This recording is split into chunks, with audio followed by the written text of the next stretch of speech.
Bonjour à tous, bienvenue sur Only Agent Podcast numéro 128. Moi c'est Plax, je suis avec Thiergo qui a mis son beau maillot de Dexter Lawrence, qui n'a pas fait de sac hier malheureusement. Comment vas-tu Thiergo ?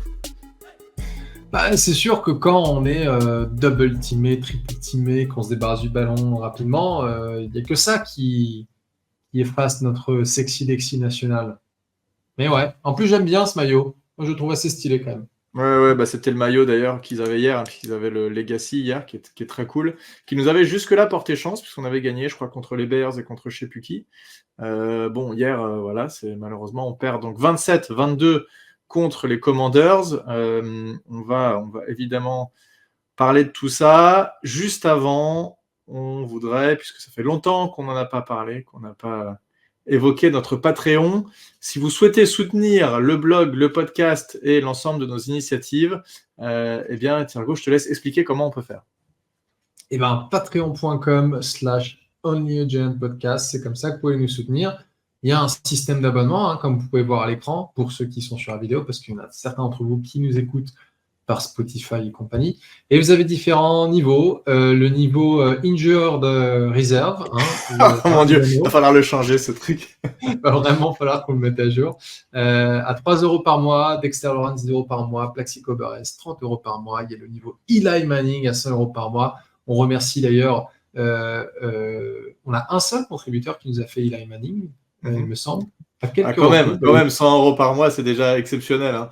Non, mais alors, c'est pas du tout ce que je dis. C'est que, en fait, j'allais dire un ou plusieurs, mais en l'occurrence, on a un Hall of Famer qui nous a fait ça. Mais qui a contribué plusieurs fois. Ouais. Voilà. Dr. Wood, si je ne dis pas de bêtises. Oui, d'ailleurs, et qui fait partie du Discord, puisque tant qu'on y est et tant qu'on fait de la pub, on peut aussi réévoquer le fait qu'on a un Discord. Alors, j'avais partagé un lien.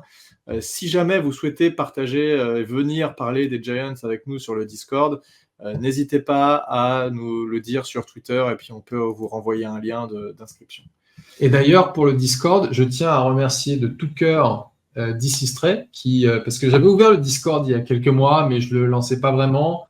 Et c'est DC Stray qui m'a remotivé en disant allez, on fait un peu la promo, on fait venir du monde. Et puis là, on commence à avoir quoi, une petite communauté d'une quinzaine de gars, dont. Je crois qu'on est une vingtaine.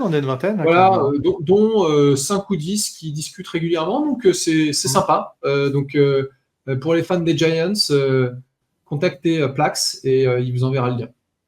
Et pour revenir au Patreon, parce que je n'ai pas terminé l'explication, bien entendu, c'est un système d'abonnement mensuel, mais si vous voulez faire une donation one-shot, il n'y a pas de problème, vous vous abonnez et quand vous êtes débité, vous enlevez l'abonnement, ça vous coûtera rien de plus. Ouais, le débit se fait, parce que je crois qu'ils ont Patreon, ils avaient dû voir qu'il y avait des problèmes sur ça, que c'était chiant. Et avant, le débit se faisait plus longtemps après l'inscription, et maintenant ça se fait 24 heures. Donc en fait, en 24 heures, si vous vous désabonnez, vous avez participé. Bref.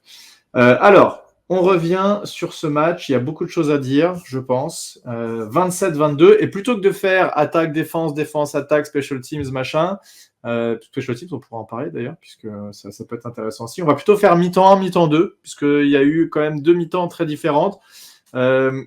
Cette première mi-temps où on a globalement été dominé pour certains problèmes. Et on va devoir en parler. Malheureusement, je suis désolé de l'arbitrage, puisque à chaque fois on nous dit, et on a des discussions de gens qui disent oui, mais c'est pas à cause de ça que vous avez perdu. Peut-être, mais comme on le redit à chaque fois, on est sur un fil. C'est difficile de gagner des matchs quand on est New York Giants en ce moment. Et donc, la moindre décision arbitrale est difficile à encaisser. Et quand elle nous coûte des points, quand elle nous coûte des turnovers, eh bien, c'est un problème. Bref, en l'occurrence, c'est potentiellement un swing de 14 points à cause de ces erreurs arbitrales sur ce match. Sur un match, hein, il y a eu d'autres matchs, hein, c'est pas le seul, on en a parlé. Ça fait au moins 3 podcasts d'affilée qu'on en parle. Bref, ça change rien. On est à 4 défaites d'affilée avant d'aller affronter les Panthers, donc à Munich. Malheureusement, je n'y serai pas. Malheureusement, tu n'y seras pas non plus, mais on aura des représentants de l'équipe. L'équipe, on va dire l'équipe étendue, qui seront sur place. Et donc voilà, j'essaierai de relayer des photos qui pourront nous envoyer au maximum, donc pour montrer comment ça se passe là-bas. Bref, et ce qui nous apparaissait comme une victoire évidente, les moins, puisque les Panthers d'ailleurs ont gagné cette semaine avec un Bryce Young qui a plutôt joué correctement. Alors, on parle de cette première mi-temps, ce qui a été flagrant. Je vais résumer en 2 secondes ce que moi j'ai en tête, puis je te laisse parler, Thiergo. Une défense plutôt catastrophique. Deontay Banks dominé comme d'habitude. Le fameux tracé slant qui se prend où il est trop loin de son receveur et ça fait à chaque fois, c'est la même histoire, à chaque fois il se fait bouffer. Et se prendre une conversion de 3e et 20 à 20 secondes de la fin pour encaisser un touchdown de Deontay Banks encore à 6 secondes de la mi-temps, moi ça m'a rendu complètement fou. J'ai suivi d'un œil le reste du match qui était quand même intéressant, mais ça m'a vraiment énervé de se prendre un TD comme ça. Et de son côté, l'attaque qui a eu un peu de mal, mais qui a quand même réussi à imposer un jeu de course. Et d'ailleurs, on a eu un drive avec que des courses qui s'est fini par un TD à la passe, mais c'était un drive avec que des courses. Et on a eu un Daniel Jones qui a eu des stats à la mi-temps, 0 yards gagné à la passe, un rating de 120 et quelques, et un TD marqué. Donc c'était un truc complètement faramineux. Ça n'était pas arrivé depuis 1991 apparemment. Ouais, c'était un truc de ouf. Bon, au final, il finit quand même le match avec 174 yards. Voilà, donc une première mi-temps très bizarre où on est mené combien à la fin de la mi-temps, 21-7 du coup, si je dis pas 21-7, ouais. Ouais. Comment quel est ton avis toi sur cette mi-temps? Qu'est-ce que tu as vu? Est-ce que tu as un peu la même analyse que moi ou est-ce que tu as vu d'autres choses? Non, j'ai la même analyse que toi. Et en fait, d'ailleurs, bon, même si on fait cette analyse en demi-temps, j'ai trouvé que globalement, l'attaque a mieux joué que la défense sur ce match. Oui, je suis d'accord avec toi, 100%. Parce qu'on s'est quand même pris pas mal de gros plays en défense. Et en attaque, j'ai trouvé que le choix d'insister beaucoup sur la course était intéressant parce qu'on d'abord était justement en train d'insister sur une des faiblesses de la défense des Commanders. J'étais à deux doigts de dire les Redskins. Et ça a ouvert pas mal de choses parce que Tyron Tracy, en ce moment, il a la cote. Donc, il accumule pas mal de yards et donc il attire la défense adverse. Et donc, ça a ouvert de la voie pour Daniel Jones qui nous a fait aussi des gros gains à la course. Là où on n'a pas de chance, c'est, comme tu dis, on a cette stat un peu bizarre de quand même faire 4 passes sur 6 pour 0 yard et quand même marquer un TD. Tu dis, mais comment c'est possible? Comment c'est possible, ouais, c'est ça. Voilà, mais bon, ça c'est tout simplement parce que tu as des plays négatifs. Et comme je le disais en début de podcast, on a un swing de 14 points sur des erreurs arbitrales. Et la première erreur arbitrale, c'est ce fameux fumble recouvert par les Commanders. Alors, sur le fait qu'il y a fumble, il n'y a pas de discussion. Il y a fumble, on a un left tackle, Hubbard, qui se trouve complètement. C'est censé être un screenplay. Et sur ce screenplay, on a souvent vu Jones lâcher le ballon à la dernière minute. Alors, à chaque fois, ça se passait bien, mais je me suis dit, ça va se retourner contre nous. Et là, c'est le propre des screenplays, hein, ça. Hein. C'est toujours, tu laisses les mecs rentrer, en fait, tu attires les oui, mais pas... Ouais, mais tu regardes les autres quarterbacks dans la ligue, Jones, c'est vraiment à 3 poils de cul qui se fait saquer à chaque fois et la balle, elle est lâchée un peu n'importe comment. C'est là où je dis que c'est fait de manière un peu imprudente, je dirais. Et là, en l'occurrence, il se fait complètement exploser, il perd le ballon. Et ce qui est intéressant, c'est que les arbitres sifflent. Et puis, le ballon est récupéré après le coup de sifflet par un joueur des Commanders. Alors que personne ne touchait le ballon, tout le monde pensait que c'était une passe incomplète. D'ailleurs, il y a un joueur des Giants, je ne sais pas qui est prêt à la ramasser, et tu entends tu. Donc, c'est même pas un petit tu, il siffle la fin du jeu, donc tu arrêtes de jouer à ce moment-là. Ouais. Et en fait, le ballon a été donné aux Commanders qui ont marqué sur cette possession. Et moi, je peux aller voir la règle. Et en fait, la règle te dit que quand il y a un coup de sifflet par erreur, parce que ça peut arriver, un coup de sifflet par erreur des arbitres, sur une action où il y a eu un fumble, c'est la dernière équipe qui avait la possession du ballon qui décide où est-ce qu'on met le ballon. Ah ouais, c'est ça la règle. Ah ouais. Voilà. Et en l'occurrence, la dernière équipe à avoir eu la possession du ballon, c'est les Giants, puisque le ballon était entre les mains de Daniel Jones. À aucun moment, les Commanders n'ont possession du ballon avant le coup de sifflet. Ils l'ont après. Donc mais est-ce que il récupère le ballon quand même, suivant la règle? Parce que pour moi, si tu siffles, tu t'arrêtes et ça peut pas être. Parce qu'en plus, la première décision, c'était passe incomplète, qui était évidemment pas le cas, puisqu'on le voit largement au ralenti. Aucun problème. Mais comment tu peux leur donner la balle, sachant qu'ils recouvrent le ballon après le coup de sifflet? C'est ce que je suis en train de te dire. En fait, la règle dit que quand l'arbitre siffle par erreur et que ça se passe pendant que ça se passe pendant un fumble, c'est la dernière équipe qui avait la possession du ballon avant le coup de sifflet, pas après le coup de sifflet, avant le coup de sifflet, qui décide si on met le ballon là où le ballon a été perdu ou là où le ballon a été déclaré mort. Oui, mais il décide de là où ils le mettent, mais est-ce qu'ils gardent la possession de ce ballon? C'est ça la question. Oui. D'accord, ok. Ils décident et en plus le ballon reste pour eux. Ok, d'accord, très bien. Oui, parce que le ballon a été récupéré par personne. Donc en fait, tu le rends à la dernière. C'est un peu comme si le ballon sortait en touche. Oui, parce qu'en fait, le truc, c'est que s'ils n'avaient pas sifflé, qu'ils avaient laissé le jeu se dérouler en disant, bon, on n'est pas sûr, on laisse le jeu se dérouler, là, c'est flagrant, je l'ai revu juste avant le podcast, il y a le coup de sifflet, on l'entend bien, tout le monde l'entend, tu vois un joueur de Giants qui se dit, bon, coup de sifflet, je m'arrête. Et d'ailleurs, moi, je me rappelle, je ne vais pas reparler à chaque fois de quand je joue au foot américain, mais le truc que le coach disait, c'est, tant que c'est pas sifflé, tu joues. Quand c'est sifflé, ok, tu peux t'arrêter. Mais tant que c'est pas sifflé, si tu n'entends pas un coup de sifflet, tu joues. Donc voilà, là je comprends. Le mec se dit bon c'est sifflé, j'arrête, il n'y a pas de problème. Au final, c'est Bobby Wagner qui récupère le ballon et il donne la balle du coup aux Commanders qui sont à 30 yards de marquer. Et puis ils en profitent évidemment, ils mettent leur premier TD là-dessus avec la passe sur un slant avec Deontay Banks qui casse le TD. Mais donc là, oui, clairement pour moi, il y a une erreur d'arbitrage et on n'aurait pas dû. En plus, on était en train de driver correctement.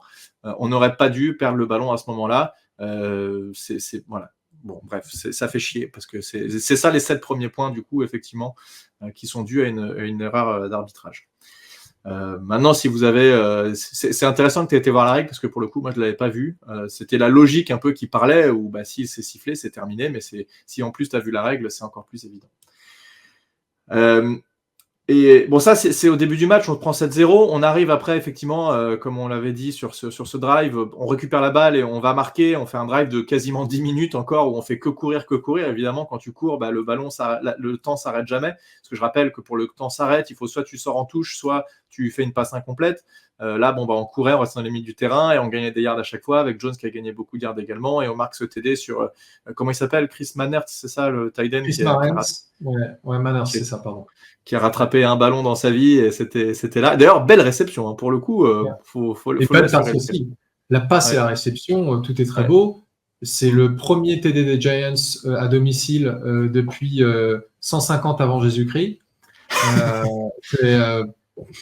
Je ne sais pas depuis combien de temps on n'avait pas marqué à domicile, mais c'était quand même assez bien. Et surtout, Daniel Jones, il n'avait pas marqué un TD à la passe depuis 1er janvier 2023, je crois. N'importe quoi. Ouais. Non, et en plus, je ne sais pas si tu as remarqué, mais sur cette action, il y avait Evan Neal qui jouait en jumbo tackle à côté de Hubbard, côté gauche. Non, je n'ai pas vu, mais. C'était un peu. Il y avait il faisait lineman en plus pour faire croire à la défense adverse qu'on allait faire une course, vu qu'on courait beaucoup.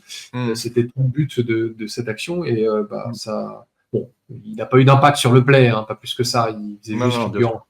Mais très belle action.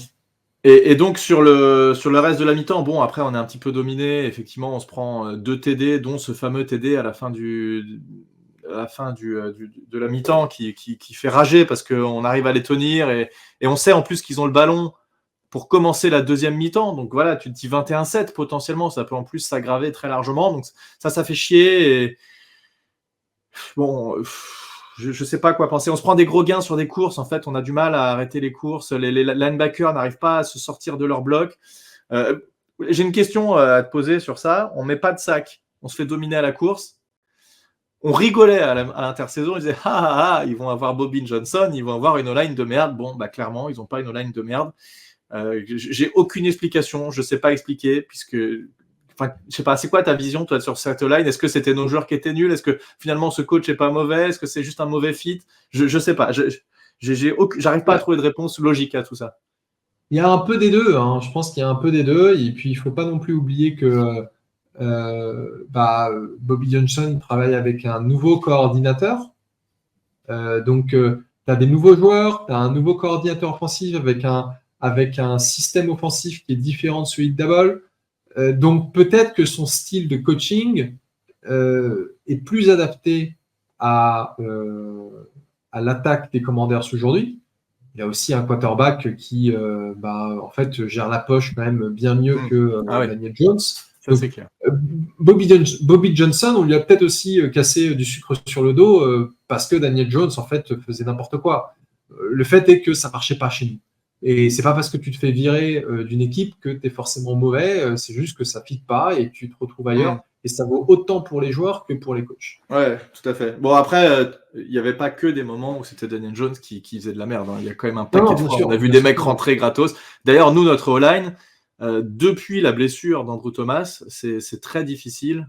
Il y a des belles choses puisqu'on arrive à gagner des beaux gains à la course, etc. Mais malgré tout, on sent quand même une baisse de régime depuis Andrew Thomas. C'est ce qui est évident. Hein. Tu perds un tackle All-Pro, forcément, tu baisses de régime. Mais ce qui est dommage, c'est que derrière, il n'y a personne.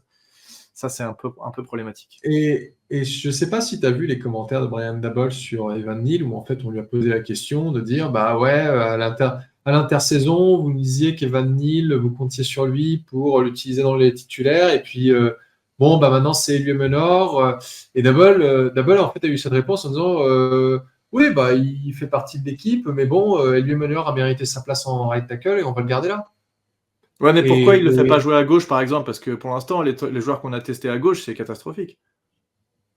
Bah, tu sais, on s'est posé souvent la question par le passé pour d'autres joueurs. Tu sais, quand on a gardé pendant des matchs et des matchs, je te rappelle de Marshall Newhouse, qui était absolument catastrophique côté droit. Et la réalité, c'est que les coachs, ils sont avec les joueurs tous les jours, ils les voient à l'entraînement.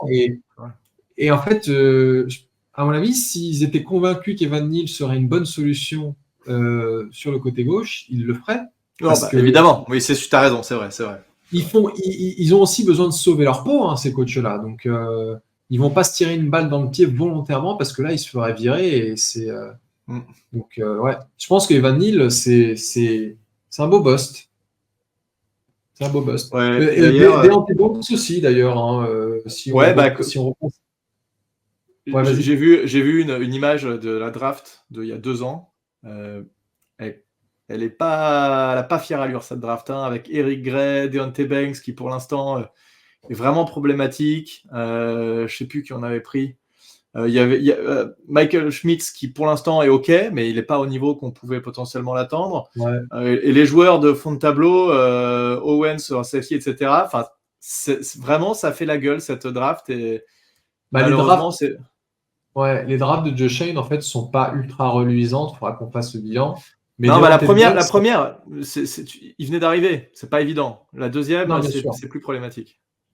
Mais tu vois, Deontay Banks, ce que je disais sur Twitter, l'année dernière, il faisait le kéké dans les vestiaires après le match contre les Commanders en disant « Ouais, je vous emmerde tous pour pas m'avoir sélectionné parce qu'en fait, il était dégoûté. » Et puis là, McLaurin qui s'est pris une pénalité pour célébration excessive parce qu'en fait, forcément, il était en train de se venger un peu de Deontay Banks qui ouvre sa gueule. Enfin, moi, j'ai jamais aimé trop cette mentalité de Deontay Banks qui, tu vois, dès que Sterling Shepard avait quitté l'équipe, fait ouais, c'est moi qui récupère le numéro 3. Enfin, tu sens que le mec, il a un peu des priorités bizarres quoi, dans la vie. C'est mon Instagram, mon numéro.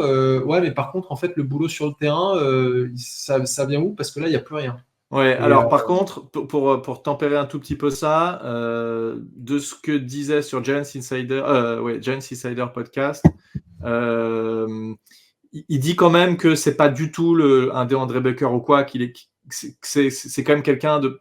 Bon voilà, il parle beaucoup, mais qui est quand même un peu mieux câblé que peuvent l'être d'autres corners un petit peu débiles comme on a connu, on en parle à chaque fois, mais voilà, c'est la réalité. Ouais, bien sûr. Et je l'ai vu, alors j'ai pas tout regardé, mais quand même il a dit bah oui, c'est de ma faute, je dois jouer mieux, machin.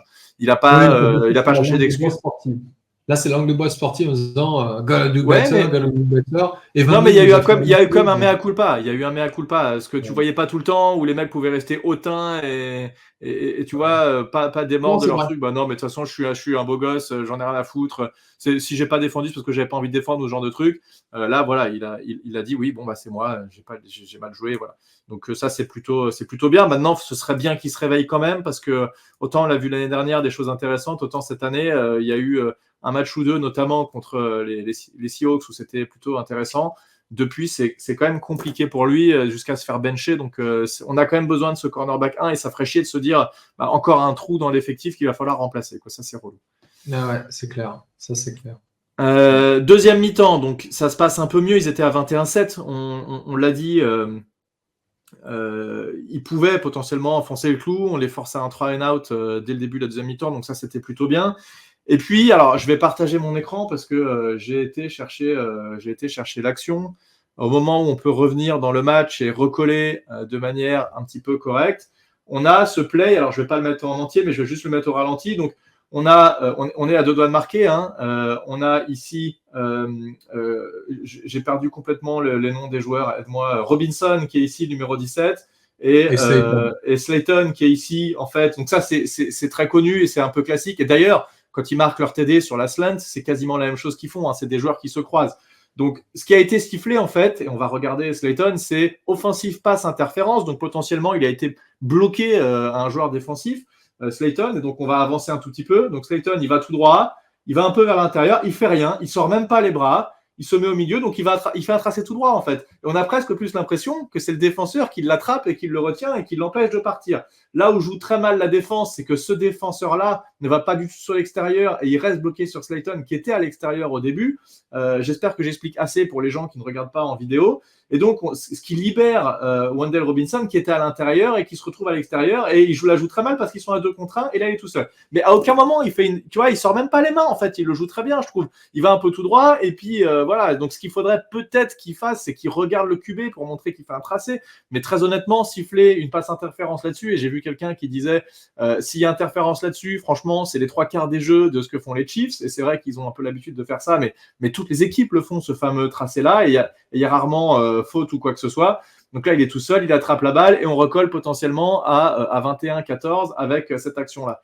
Malheureusement, c'est pas ce qui s'est passé et il siffle faute là-dessus. Je trouve que, tu vas me donner ton avis, mais je pense que c'était ça, évidemment, la deuxième erreur arbitrale que tu évoquais tout à l'heure.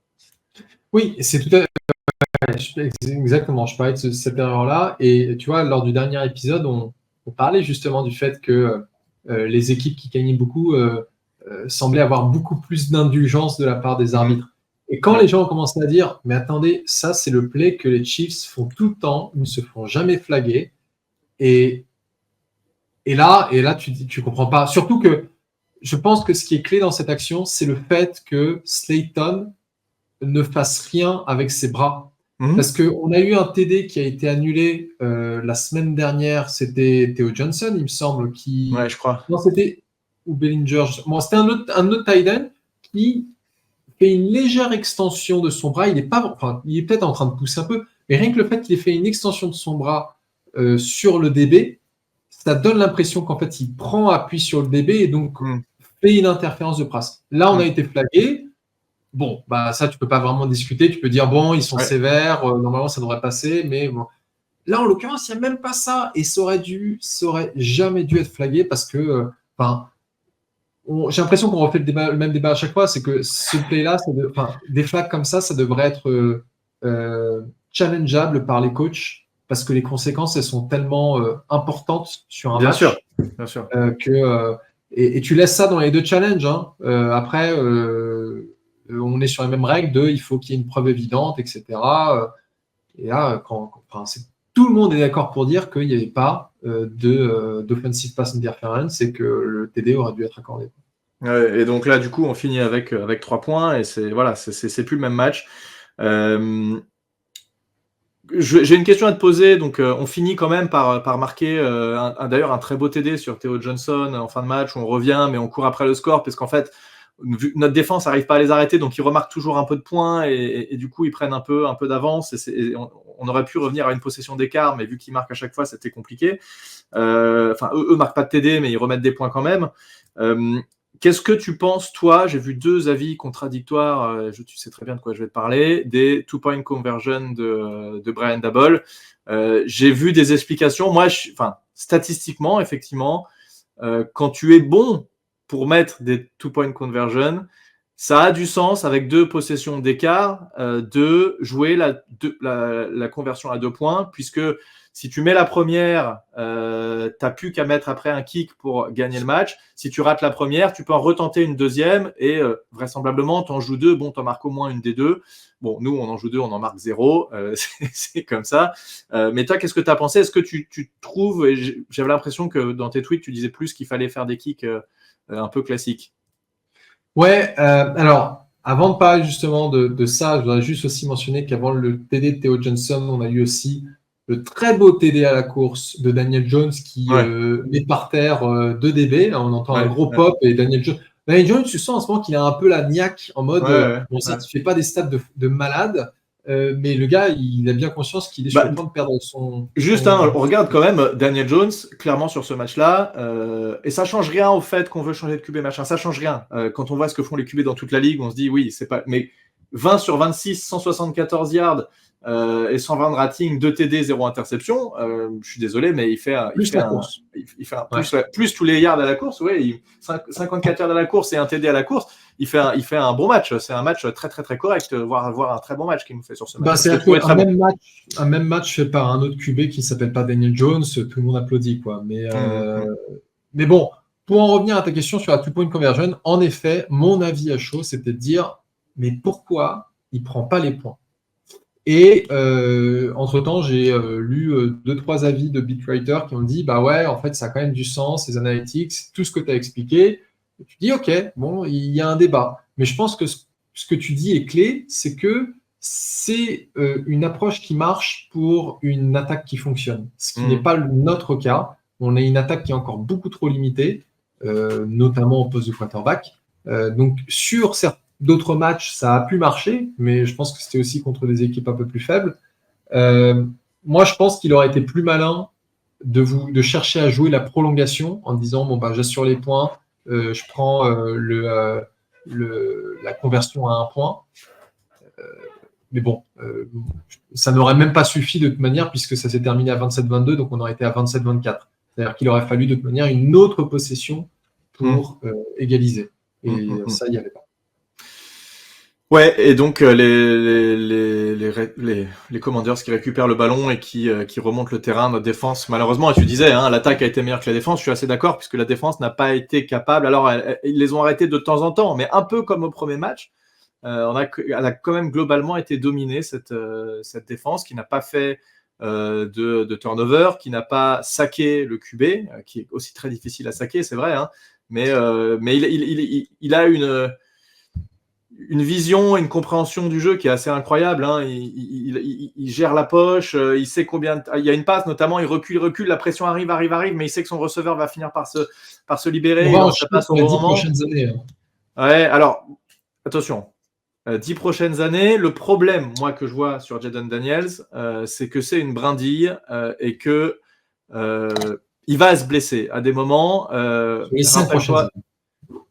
Mais je vois ce que tu veux dire. Ouais, peut-être, mais justement, dans Giants Insider, il parlait, comment il s'appelle, leur QB qui était très bon chez les Commanders et qui s'est blessé et malheureusement. Robert Griffin. Ouais, voilà, Robert Griffin. Bon, bah voilà, je souhaite pas du tout une fin de carrière à Jayden Daniels, mais il va se blesser à des moments parce qu'il court, parce que voilà, et c'est son jeu et c'est comme ça. Et on n'est plus en universitaire et derrière les mecs, quand ils te plaquent vraiment et ça fait mal et tu peux te blesser. D'ailleurs, il s'était un peu blessé au premier match, rappelle-toi, il jouait à moitié blessé avec une côte, je sais pas ce qu'il avait, mais bref. Ouais, donc bon, ça va arriver. En tout cas, pour l'instant, il est vraiment impressionnant, c'est vrai. Et ce qu'il fait, c'est voilà, on comprend que Brian Daboll était prêt. Il l'avait dit sur Hard Knocks quand Josh Allen lui a dit est-ce que tu veux trade up pour lui, et Daboll a dit oui. Moi, je pense qu'il faut le faire. Voilà, bon, il n'y a pas eu de capacité de le faire, mais on comprend qu'il avait envie. Voilà, on a fait un peu le tour, ça finit à 27-22. Malheureusement, bon, on y a cru un petit peu. Au moins, la deuxième mi-temps était intéressante et c'était pas un stomp. Très honnêtement, quand j'ai vu 21-7, je me suis dit, oh là là, ils reprennent la deuxième. S'ils nous mettaient un TD en début de deuxième mi-temps, je pense que c'était fini. Mais voilà, il y a eu quand même un intérêt et ce match-là n'a pas été catastrophique au final. Oui, en fait, c'est ça d'ailleurs qui est assez surprenant parce que bon, on s'est pris des grosses branlées cette saison, encore une fois. Mais là, on n'a pas été ridicule. C'est une défaite. Alors, ça fait toujours chier une défaite. Mais c'est une défaite de laquelle on se dit ouais, il y a des trucs qui sont quand même pas mal. On a un jeu de course qui est intéressant. On a une utilisation aussi des tight ends qui était assez intéressante. On n'a pas parlé d'ailleurs. Ouais, le milieu du terrain chez les Commanders, c'était assez mou.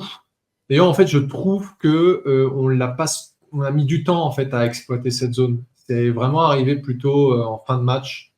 Et on n'a pas beaucoup parlé de Mike Nabers, mais à raison parce qu'en fait, c'est un match où il a été quand même plutôt éteint. Il nous a fait quelques petites réceptions, mais C'est quoi ses stats sur ce match? Alors, il fait, je peux repartager l'écran. Il fait 9 réceptions sur 11 targets, ce qui est très bien. 59 yards. Le problème, c'est qu'il ne court pas des tracés longs. Et il y a un moment dans le match où il aurait pu gagner 1 milliard de yards. C'est sur un tracé slant où tu as le linebacker Louvu qui arrive et qui lève les bras. Et là, c'est dommage parce que la balle était lancée et il pouvait gagner beaucoup de yards. Derrière, c'était free un peu à la Odell Beckham, les fameux tracés slant où il mettait des TD de 50 yards. Le problème, moi, j'ai vu, et tu parlais des tight ends, et on a joué beaucoup sur Theo Johnson. 3 passes, 6 sur 6, quasiment. Il faudrait revoir, hein, mais les 3 ratés, c'est 3 drops, quasiment. Donc, il réussit quand même un match correct où il met un TD, un beau TD sur un tracé. Alors, ça faisait longtemps qu'on n'avait pas vu un tracé sim. Donc, tracé sim, c'est quasi tout droit d'un tight end qui va marquer au milieu du terrain, ce que tu évoquais, la fameuse zone au milieu du terrain.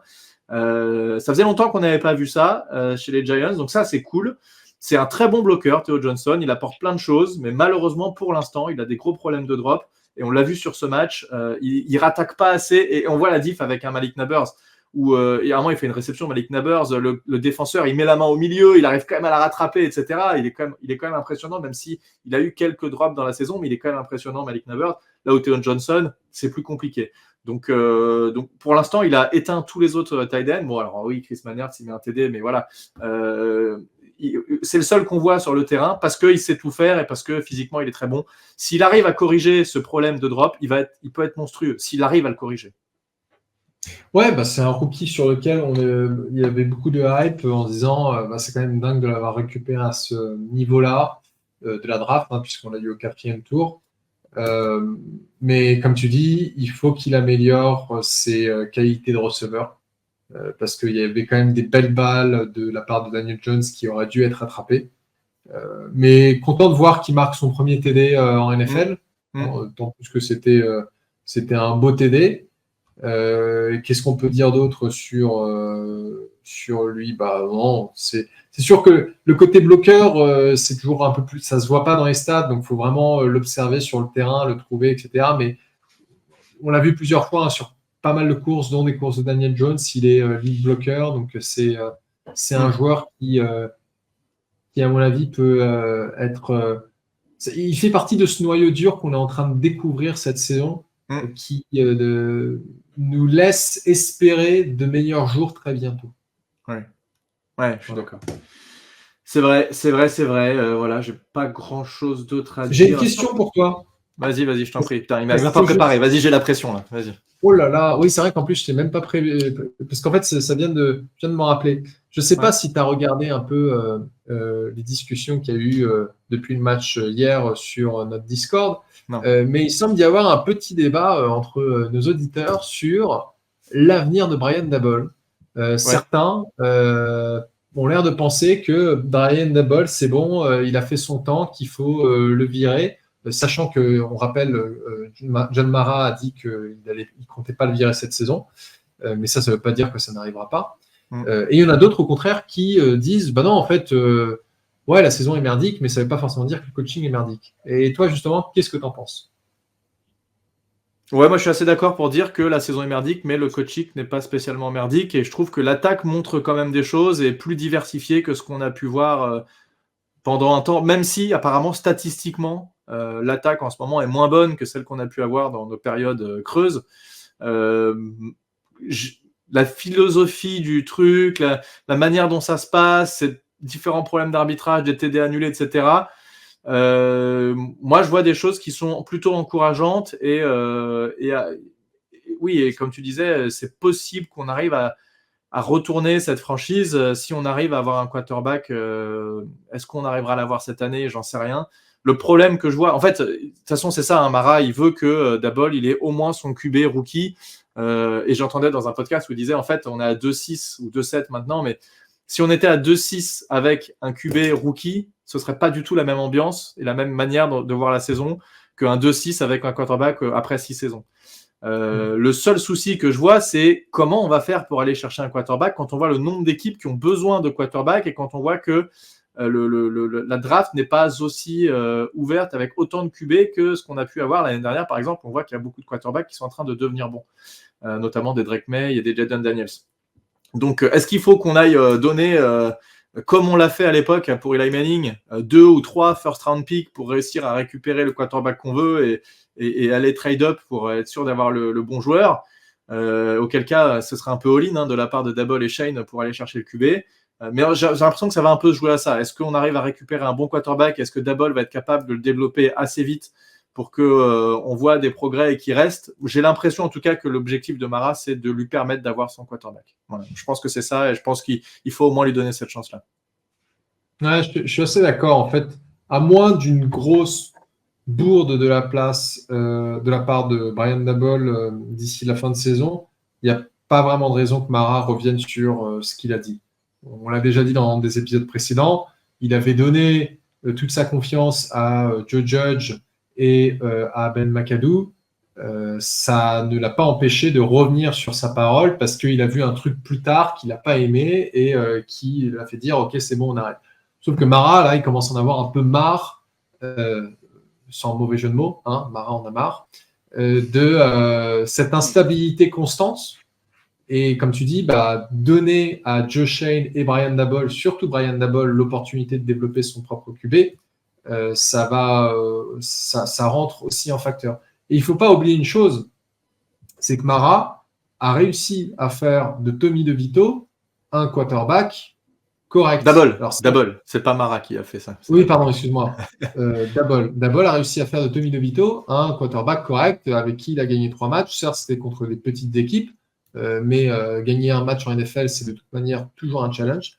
Moi, la seule chose que je dirais sur Daboll, c'est que en fait, je préférais Brian Daboll quand il n'était pas play caller, c'est-à-dire quand il était vraiment head coach et qu'il laissait son play calling à quelqu'un d'autre. Donc, Mike Kafka, à mon avis, on le revoit pas l'année prochaine parce que Mike Kafka, là, il va se casser. Je pense. Mais peut-être que peut-être que Daboll va pouvoir trouver un coordinateur offensif qui correspond plus à son style et à qui il peut déléguer le play calling. Hein, pourquoi pas Shane Tierney qui est QB coach aujourd'hui, qui vient des Bills aussi. Ce sera quelque chose à surveiller. Mais pour moi, Daboll prenait de meilleures décisions d'un point de vue macro au niveau de l'équipe quand il n'avait pas besoin de se soucier du play calling et d'être sur chaque snap offensif. Ok, ouais. Non, mais je pense qu'effectivement, il sera encore là l'année prochaine, à mon avis. Il n'y a pas trop de doute là-dessus. Rapidement, donc là, on va jouer donc à Munich ce match, donc qui aura lieu dimanche dans l'après-midi pour nous. Qu'est-ce que tu vois? Est-ce que tu vois déjà, est-ce que tu souhaites qu'on gagne? Parce que finalement, les Panthers, ils ont le même bilan que nous, ils sont à 2-7. Ils seront sûrement en recherche d'un quarterback aussi. Il y a les Saints, comme on disait, il y a plein d'équipes qui vont rechercher. Les Raiders, sûrement, je les ai plus tous en tête, mais c'est les équipes à 2-7 ou 1. Est-ce qu'il y en a encore à une seule victoire? Je ne sais pas. Il va y avoir les Titans aussi qui vont chercher un quarterback. Bref, ça risque de coûter cher. Est-ce que tu as envie qu'on gagne? Est-ce que tu penses qu'on va gagner? Alors, j'ai toujours envie qu'on gagne. Moi, ces considérations de draft, je m'en soucie pas avant la fin avril, c'est-à-dire quand la draft commence. Non, j'exagère un peu. Je commence vraiment à regarder sérieusement les prospects 1 à 2 semaines avant la draft parce qu'avant tout ce qu'on entend et tout. Tu vois, Cam Ward aujourd'hui, on nous dit c'est le meilleur quarterback disponible, blablabla. Je m'en fous de tout ça. Jusqu'à ce qu'on soit à 2 semaines de la draft, peut-être qu'il va se péter les chevilles. J'espère pas ça pour lui, mais il peut se passer tellement de trucs que je préfère même pas y compter. Donc, je veux toujours qu'on gagne. Après, est-ce qu'on peut gagner? J'ai pas regardé les Panthers cette saison, donc je sais pas trop quoi dire. Mais... ils sont nuls à chier. Ils étaient la pire équipe jusqu'à là, mais hier ils ont gagné. Alors maintenant, on sait plus trop. Hier, c'était un match de division. Donc, comme on dit à chaque fois, les matchs de division, c'est toujours un peu spécial. Il y a plus de motivation pour les joueurs, etc. Là, on est sur une équipe.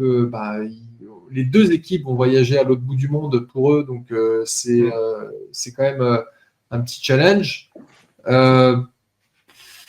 Est-ce qu'on peut gagner? C'est vraiment du 50-50 pour moi. J'en ai aucune idée. J'espère qu'on va gagner, même si certains vont me dire mais non, il faut que la draft et tout. Je m'en fous. J'espère qu'on va gagner. J'aimerais bien voir de belles actions, de beaux TD de Malik Neighbors, parce que en fait, ça fait du bien à toute la fanbase de voir qu'on est capable de faire des sacs, de marquer des TD, etc. Mais je suis pas sûr qu'on en est capable. Ouais, le seul problème de perdre, alors effectivement, même si ça nous permettrait de récupérer potentiellement ou de nous améliorer sur nos choix de draft, le seul problème, c'est que perdre contre les Panthers, qui étaient jusqu'à maintenant vraiment catastrophiques à faire des matchs en attaque ridicule, etc., ça peut plonger l'équipe juste avant la bye week dans un espèce de désespoir absolu où tu sais pas ce que va donner la reste de la saison. Hein. Et c'est peut-être notre dernière victoire de la saison. Hein. Parce que juste pour vous donner une idée du programme après la bye week, Tampa Bay à la maison, on va ensuite chez les Cowboys, Saints et Ravens à la maison, on va chez les Falcons, Colts, si c'est Flacco, on perd, et puis les Eagles où en fait Saquon Barkley va trouver de nouvelles manières de sauter par-dessus les joueurs, puisque maintenant il en est là. Hein. Ouais, c'est ça. Il est exceptionnel ce joueur. Ouais.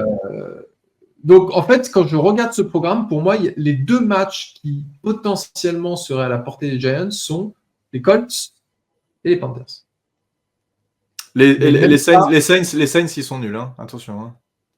Ils ont été très bons sur 2 matchs. Rappelle-toi, en 2 matchs, ils ont mis, je sais plus, 60 points et 50 points à je sais plus qui et je sais plus qui. J'en étais resté là, moi. Et, depuis, ça a complètement vrillé. Hein. Et ils vont aussi, je pense, eux font partie des équipes qui vont chercher attends, mais c'est pas eux qui ont perdu contre les Panthers hier. Je me souviens. Si, je crois. Si, c'est eux. Ah voilà. Non, tu vois. Du coup, ça indique le mauvais état. Et surtout, les Saints, ils ont. Je sais pas si tu as regardé, mais j'ai été voir. Je suis tombé sur un tweet d'un mec qui donnait les cap space des équipes l'année prochaine. Ils sont à moins 80 millions de dollars de cap space. Je sais pas comment ils se démerdent. Je sais pas comment ils vont se sortir de ça, mais ça a l'air d'être la misère absolue. Ça peu importe, mais sur le terrain, ça reste jouable. Après, encore une fois, tu vois, les Panthers, il y a 4 semaines, on disait, oui, évidemment, on les tape. Et maintenant, on se dit, non, c'est pas sûr. Donc, tout peut changer d'ici là, bien sûr, mais ça reste des équipes qui sont jouables. Et puis, les Cowboys, c'est pas les Cowboys de l'an dernier ou d'il y a 2 ans, donc ça reste jouable malgré tout aussi. Hein. Ça me semble pas être une défaite. Les Eagles, ils ont l'air d'être revenus à un niveau à peu près correct, même si je pense qu'ils iront pas bien loin. Ils auront sûrement en playoff, mais qu'ils iront pas bien loin. J'y crois pas trop, mais il y a quand même des victoires potentielles. Ça reste jouable. Et puis ça dépend justement. Je pense que ça dépend des Panthers. Si on perd contre les Panthers, on peut oublier tout ça. Si on gagne contre les Panthers, ça peut nous redonner un peu de baume au cœur et puis donner envie aux joueurs d'aller un peu plus loin. On verra bien. Bref, toujours est-il qu'aller chercher un QB ne va pas être chose aisée puisque tout le monde dit Cam Ward, machin, droite à gauche, des QB, et tu peux donner les noms que tu veux, mais en fait, si tu as le choix numéro 10 et qu'il y a 5 équipes avant toi qui veulent un QB, malheureusement, à moins de lâcher beaucoup, ça va être compliqué. Donc, je n'en sais rien. Je ne sais pas ce qu'on va faire. J'ai aucune idée. Ça va être intéressant. Ça va être intéressant, voilà. On va s'arrêter là. On a déjà fait plus de 40 minutes sur ce podcast de défaite, donc c'est déjà beaucoup. Merci Thiergo d'avoir été là. On se retrouve la semaine prochaine pour parler de ce match, débriefer de ce match à Munich. Et puis on aura le temps, de toute façon ce sera la bye week, donc voilà. Je ne sais pas quel programme on va réserver, mais on aura le temps de raconter des choses. Merci à tous et à la semaine prochaine. À plus. Ciao. Salut les gars.